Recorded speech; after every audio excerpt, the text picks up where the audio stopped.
Hello, Louisiana, and welcome to the Fantasy Roundup show here on bet.NOLA.com, alongside our partner Caesar Sportsbook and their fantasy application Super Draft. I'm Zach Ewing. That is Spencer the Guru Urquhart, and we are ready for another week of fantasy football. Spencer, 13 leagues, man. You said you only won 5 of them the first week. How do we do in week 2?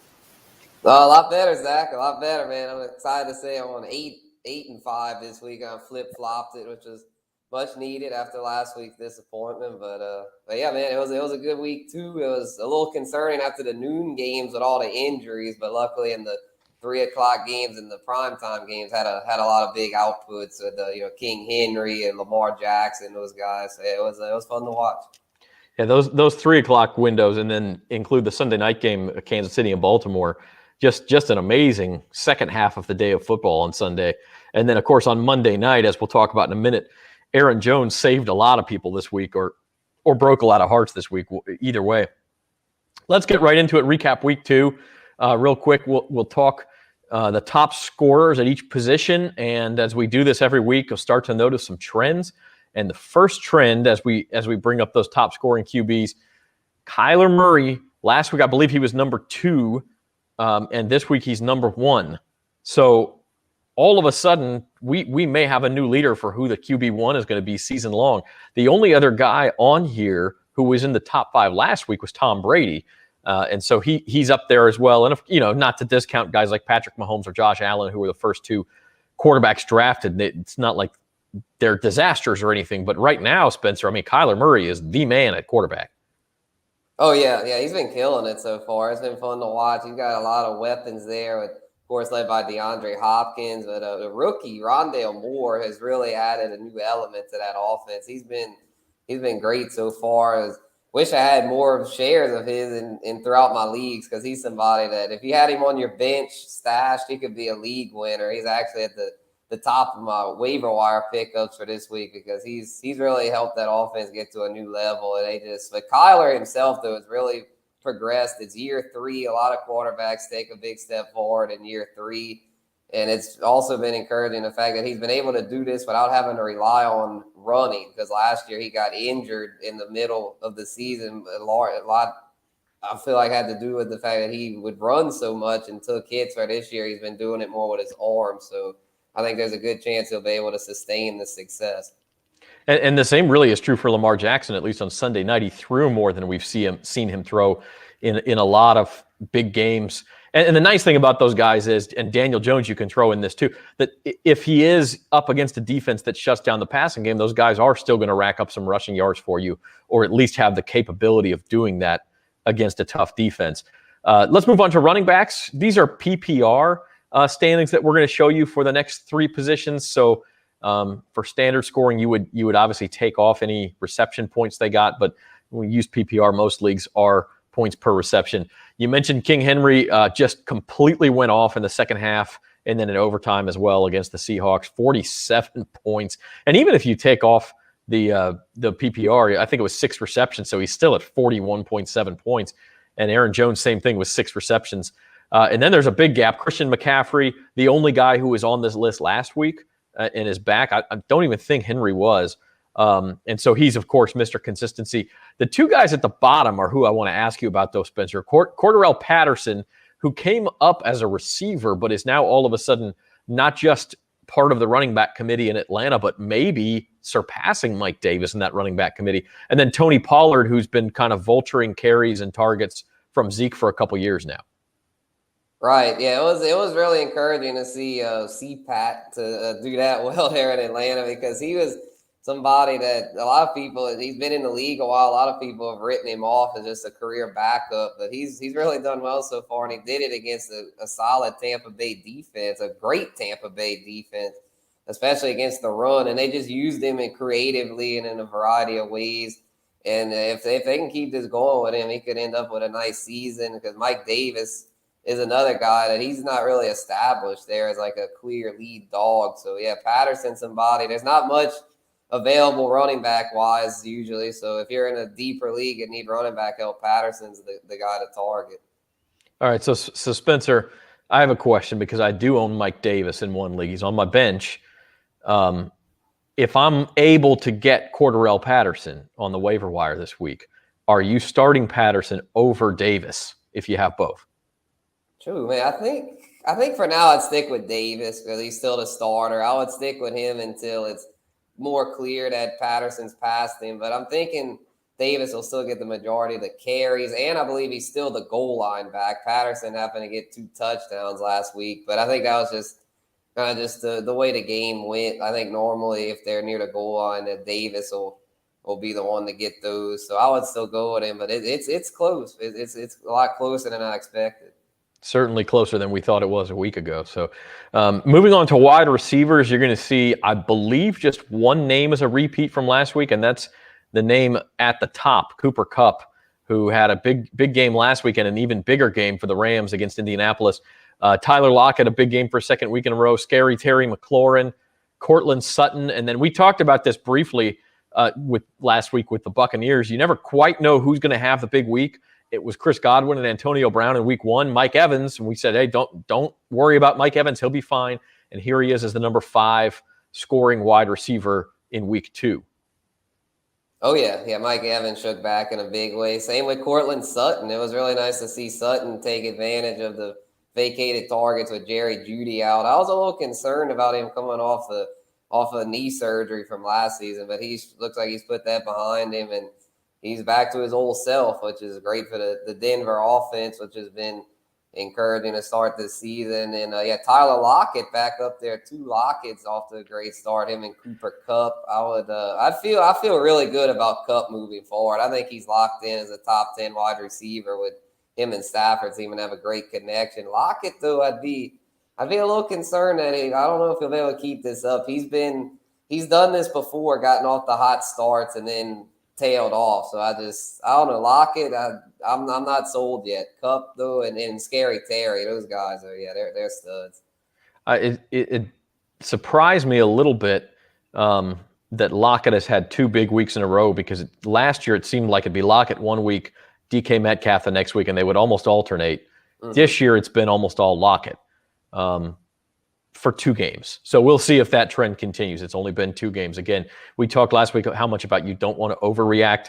That still holds true. It's still only been 2 weeks out of 18, 17 for most fantasy seasons. So, just chill on DK Metcalf. He may have his day in the sun as well. You talk about Cooper Kupp. I almost had him in one of my leagues and had him just taken 2 spots in front of me or something like that, and ended up with Amari Cooper, who also had a big week in week 1. So I may be okay there, but I did like Kupp as well from the beginning. Yeah, I'm glad I have him in multiple leagues. He's been a league winner so far. I think I haven't been how many, like 1, 2, or 3. I know in 2 of the ones I haven't been, I'm 2-0. So he's been that dude, man. He's been great. I think he'll keep it up too. I mean, maybe not quite top 5, but definitely top 10. I think he got underdrafted this offseason. He's going to produce big all year. He's feeling the Matthew Stafford effect for sure there in Los Angeles. Moving on to top scoring tight ends from week 2, Travis Kelce, a name we expect to see in this top 5 every week. The only other repeat from last week would be Gronk, who wasn't quite as productive, but still had a nice week for the Bucs. TJ Hawkinson on Monday night, he won some matchups.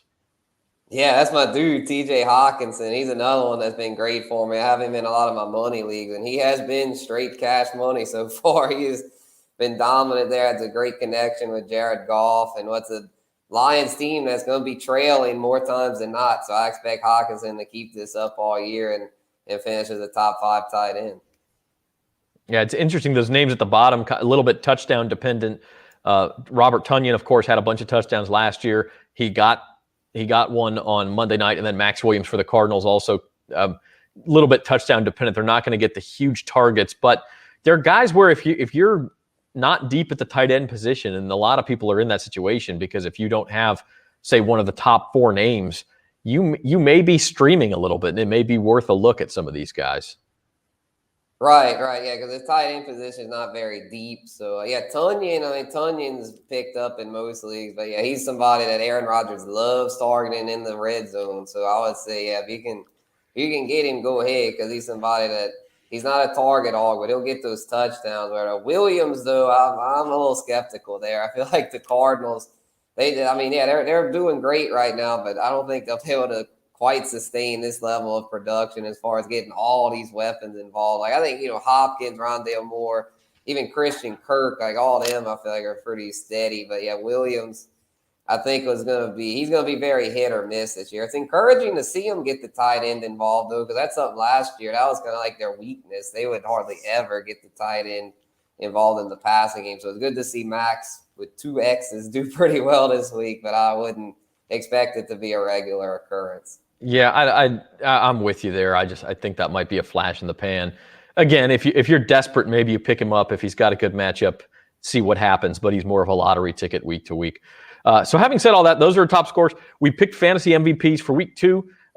And Spencer, I'll let you go first. You took the MVP. I think the guy who, if you had him, you probably won just about every match. Oh yeah, King Henry, baby. Yeah, he went off this week. It was incredible to see it. I had him in a couple leagues. I actually fell short in one of the leagues I had him in because I had freaking Clyde Edwards-Helaire let me down. That's a whole different story. The opposite of King Henry. Let's focus on his glory this week. Man, 35 carries, the best workhorse in the league, best pure runner in the NFL. I feel like it's just ground and pound, man. 182 yards, 3 touchdowns. Almost 50 fantasy points. And what was really encouraging, he even got involved in the passing game, which is something a lot of people are like, yeah, Henry's a stud on the ground, but he doesn't get involved in the passing game. He's got bricks for hands. Well, shoot, he caught 6 for 55. That's pretty solid. He showed he can do it all. He's somebody he's locked and loaded as a top. I'm going to go as far as say top. I think he finishes top 3. He normally does, but in drafts, a lot of people would have Kamara and Cook over him as well as CMC, but I mean, I still like Kamara and Cook, but it's the way King Henry is. It's hard to bet against him. I'm glad to have him in a couple leagues. He's just money in the bank. The one concerning number to me, maybe just slightly on that last graphic, was 35 carries. That's just a lot. Derrick Henry has proven he can take a heavy workload, but the reason I shied away from him in drafts, and maybe it's going to backfire on me, but at some point, these running backs all break down, and it's almost like you got a clock on him. But right now, I mean, you got to say it doesn't look like he's anywhere close to his clock expiring. He's a man-child, and seems to be doing just fine. Mm-hmm. Yeah, kind of like the way with Marshawn Lynch, like back in the day, he had his clock went a while. I mean, it expired eventually, but I think Henry still got another 2 or 3 years left in him. Yeah, and it certainly seems like you can ride him at least for this year. And so if you have him, you're in a good spot. Speaking of being in a good spot or a bad spot, my fantasy MVP, like I said, won a lot of people leagues. I talked to a friend who, I don't know, man. I need Aaron Jones to get 13 points for me on Monday Night Football. I think I'm going to go to 0-2. I said, hey, he's got a chance. Next thing I know, I'm at my kid's soccer game, look down at my phone. Hey, Aaron Jones caught a touchdown pass. You're off to a good start. My fantasy MVP for week 2 is Aaron Jones, because if you went into Monday Night Football needing something, I mean, think about this. You could have gone in needing 40 points, thinking you have no chance. Aaron Jones got you.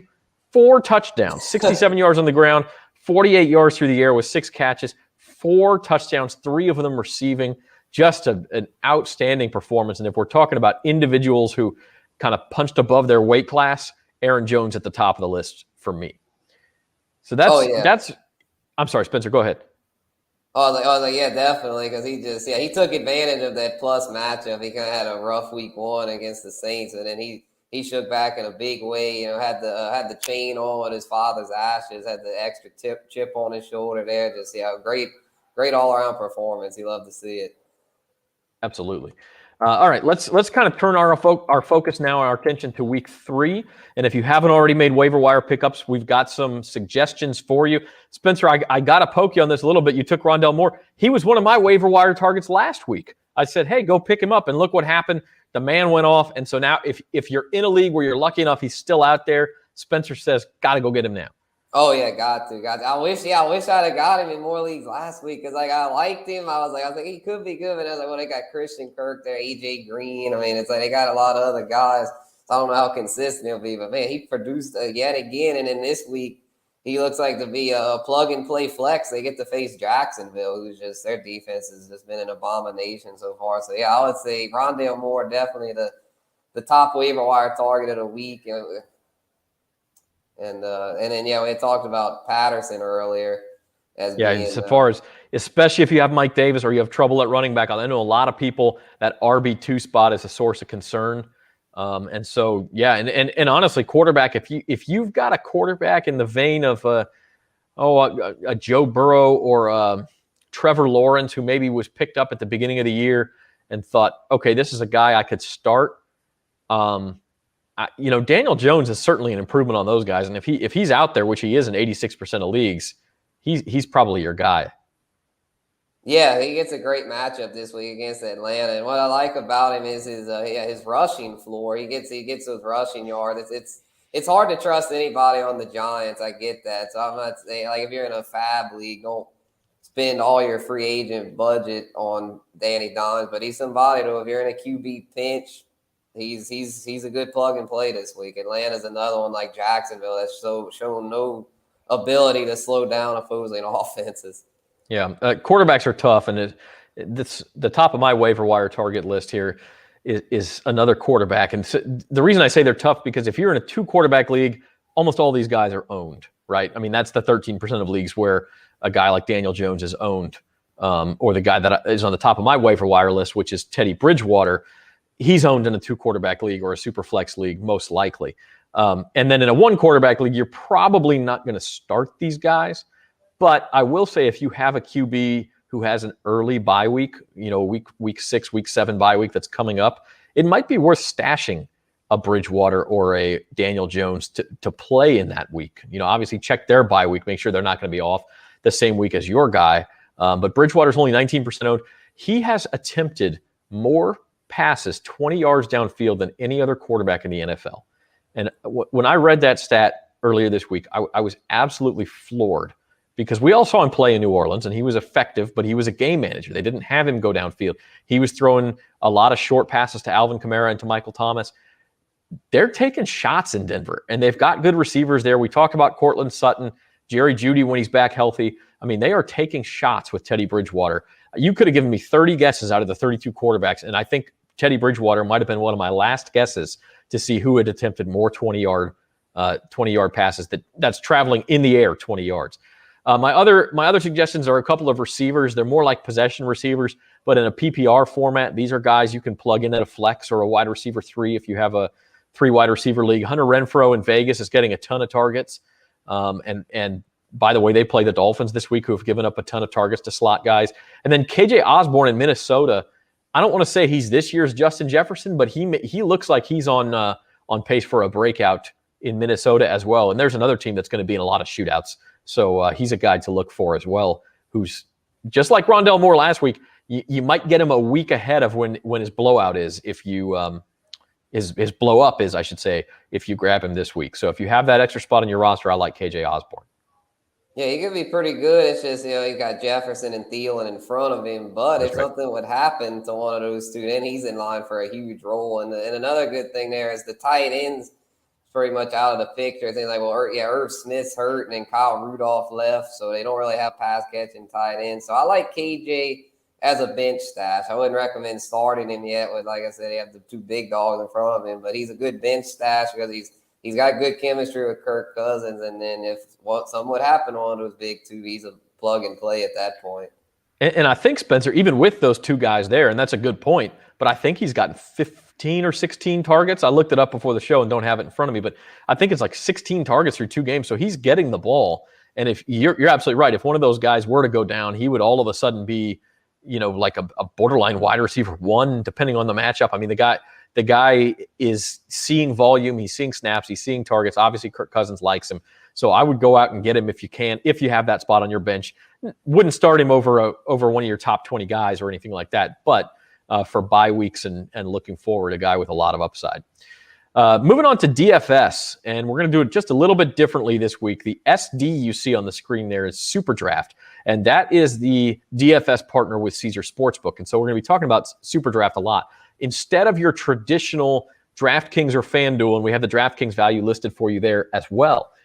Instead of using a budget, you can pick any player that you want in Super Draft. You can have a team with Alvin Kamara, Derrick Henry, Patrick Mahomes, Travis Kelce, Devontae Adams. I mean, you could pick literally the number one guy at every position. But what they do is those top guys are only going to get a multiplier of 1, meaning if they score 20 points, you get 20 points.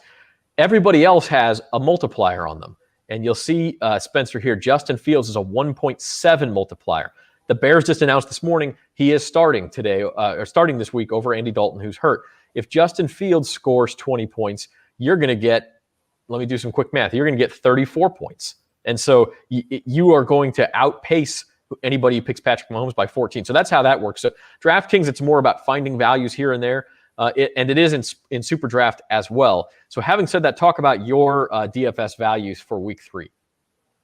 For sure, yeah. I really like Justin Fields this week, being that he's going to get his first start, and is a great price on DFS sites right now, being that a lot of people are skeptical of him. He didn't do too well last week but he got called in unexpectedly. So I'm not concerned about that. I think he'll have a nice debut because he offers that rushing ability. We talked about that a little while ago with Daniel Jones offering that rushing floor, and Field is going to offer that. And he had a couple crucial drops last week. One of them was by Allen Robinson, and he's usually one of the most sure-handed receivers in the game.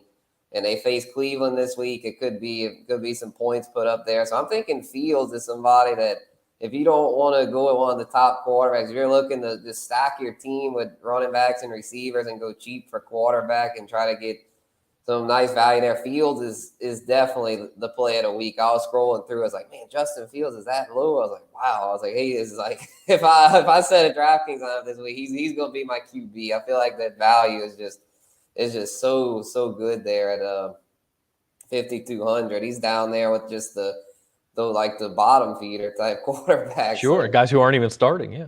Yes, it was crazy to see him. Running back Chase Edmonds, he gets a good matchup this week against Jacksonville. He's, the Cardinals have been more of an air team, air raid so far. But I think this week they might run the ball a little more, being that they should be able to get an early lead on Jacksonville. Jacksonville been arguably the worst team in the league so far. So I'm thinking Edmonds could have a breakout performance this week and see a lot of looks on the ground and also through the air, so he can catch. So was a good value to me there at 5,700. And then Hollywood Brown, a receiver, I like at 5,600. Somebody he's off to a great start so far, and they get a cake matchup this week. They get to face Detroit. So I think the Hollywood Brown trend continues.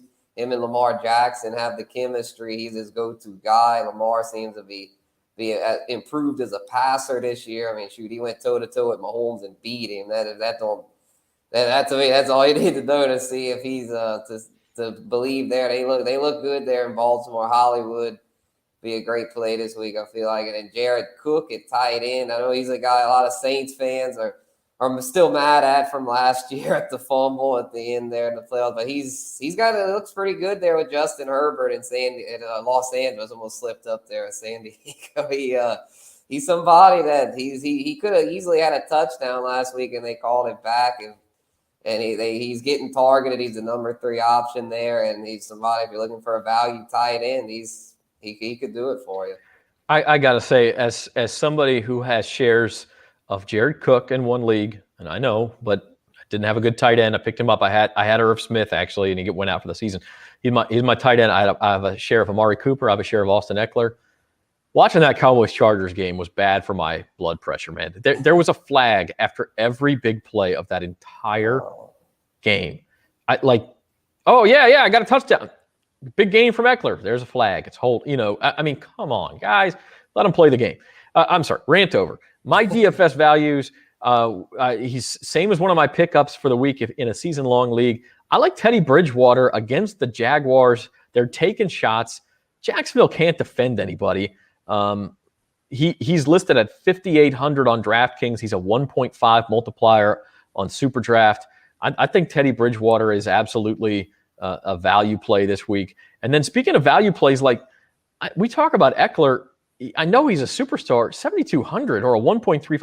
Like, that's a mid-tier level play. You're not having to pay top dollar price. And I think Austin Eckler against the Chiefs, a game the Chargers are going to have to score a lot and move the ball, throw passes to Eckler. I mean, am I wrong in thinking that that's extreme value for a guy who could be a top 5 running back this week? No, not at all. Eckler is a great building block, I feel like, and you can get him at a good price to top it Not off. Yeah, I not have going to it. break the bank.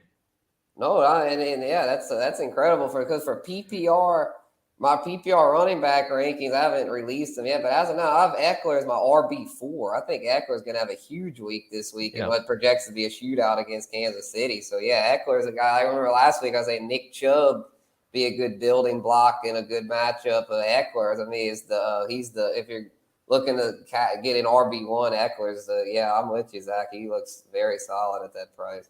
He may be right behind a Derrick Henry or a Christian McCaffrey or a Chubb or maybe even Alvin Kamara, although Kamara's got a tough matchup this week. But you're paying $1,000 less than you are for those guys, which means you can spend it somewhere else. Or you're getting the multiplier that those guys aren't if you're playing Super Draft. Rondale Moore, we talked about, huge game last week.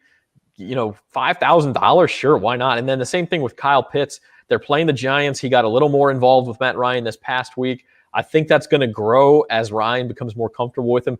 The guy is simply too talented to be priced below $5,000. So I like Kyle Pitts as one of my DFS values at tight end this week. And so having said all that, we have some values, we have some pickups, we have some tips and tricks for you, some starts and sits. How about a sleeper? And this term is a broad term, as you'll see. I mean, you can go many different ways with this. You can go with a guy who will be on most people's bench, like Rondale Moore last week, who's going to end up popping off, or it could be a guy who some people are growing thin on patience with, who you think is going to bounce back in a big way. So our week 3 sleepers. And Spencer, I'll let you go first here. All righty. Yeah, I'll go with Marvin Jones here. He's somebody that a lot of people have him, but they always seem he's never a guy that people seem to be able to trust because I know he's had injuries in his career, but when healthy, this dude is a baller. He straight up produces week in and week out, and he's doing that yet again, even in an adverse situation with the Jags. He's been the only reliable source of fantasy points there, and he just gets it done, and I think he'll continue that here this week against they're playing Arizona. They're gonna have to be playing catch up, I'm sure. So yeah, I think it'll be another big week for Marvin. So for those that have him, make sure he's in your lineup this week. Don't keep sleeping on him and keep leaving those the productivity on the bench. He needs to at least be a flex play, and he's got upside. He's got upside for more. I'm all in with Marvin this week. All right, and I picked George Kittle. I originally actually had Antonio Brown here, but it came out this morning. He's on the COVID list and may not play, so I had to pivot. And I know what you're saying, Zach. George Kittle's not a sleeper. He's one of the top tight ends in the game. It doesn't count. You can't pick him. But listen, he of the top tight ends, of the guys who are being drafted in the first few rounds of fantasy drafts, he is the one who really hasn't had a good week yet. He's had 2 very subpar weeks. Well, Kelce's gone off. Darren Waller's gone off. TJ Hawkinson's gone off. And so you look at Kittle and you think, should I trade him? Should I? No, no. Listen, he's going to have a big week this week. I'd play him in DFS if you have the budget for it. He's playing the Packers. It's prime time. Their running backs are all injured. The guy is going to go off. He has good history against the Packers, and I just feel like he's foaming at the mouth to have one of those weeks where he finds the end zone a couple times, goes over 100 yards. So when I say he's a sleeper, I mean he's busting out in a big way. I'm calling for 100 yards and at least 1 touchdown from George Kittle this week. For sure, yeah, I could see it because he's him and Ayuk are off the bad starts there. Ayuk is I'm starting to panic there potentially, but Kittle, no panic there. He's fine. Yeah, he'll be fine. And by the way, the team that gave up the big data to TJ Hawkinson last week was the Packers. So are they having trouble? And Jawan Johnson had 2 touchdowns for the Saints against the Packers in week 1. So are the Packers having trouble with their linebackers and safeties covering those tight ends? If they are, my man George Kittle is going to go off. All right.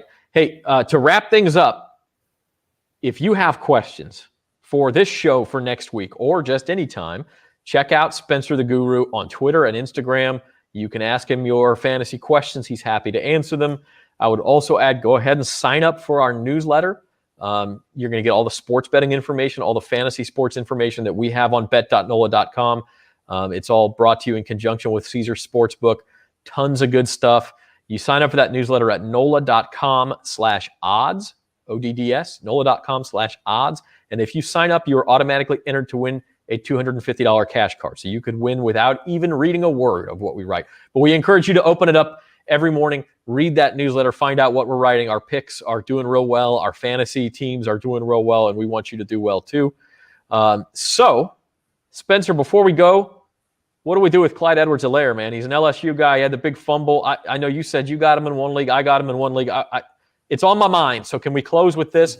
Are you selling Clyde low? Are you sticking with him? Are you benching him for let's say, a Mike Davis or a Melvin Gordon, that type level guy? What are we doing with CEH?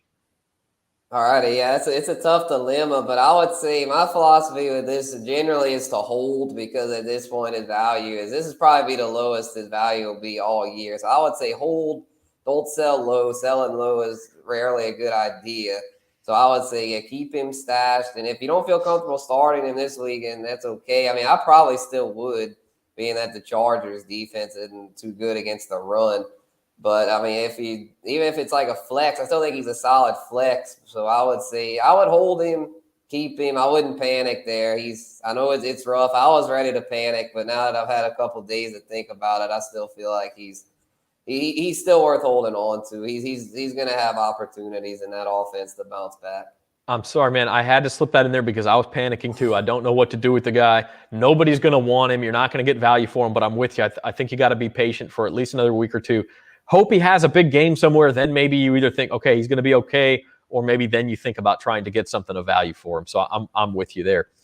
Hey, it's week 3 coming right up, starting tomorrow night on the Thursday night slate, Panthers and Texans.